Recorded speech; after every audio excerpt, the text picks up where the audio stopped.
নমস্কার বন্ধুরা, তো চলো আজকে আমি তোমাদের সাথে শেয়ার করব what I it in a day my pregnancy. তো প্রতিদিনের মতো আজকেও আমি সকালবেলায় খেয়েছিলাম কিছু ভিজিয়ে রাখা ড্রাই ফ্রুট। তারপর মা আমাকে করে দিয়েছিল দুটো দেশি মুরগির ডিম সিদ্ধ, তো সেটাই খেয়েছিলাম। তারপর আজকে সকালে আমি একটু ভাত খেয়েছিলাম, ভাত আর আমার পছন্দের লাউ পাতায় মাছ। এটা খেতে আমার অনেক ভালো লাগে। তারপর খেয়েছিলাম এক গ্লাস ডাবের জল। আর আজকে আমার অনেক পিঠে খেতে ইচ্ছে হচ্ছিল, তাই কিছু পিঠেও খেয়েছিলাম। আর আজকে কুলি পিঠে খেয়েছিলাম।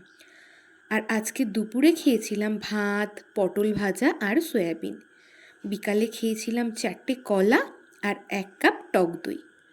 আর আজকে সন্ধ্যাবেলাতে খেয়েছিলাম 1 কাপ মাদার্স হরলিক্স। আর আজকে রাতে আমার শরীরটা একটুও ভালো ছিল না, তাই রাতে আর আজকে কিছুই খাইনি।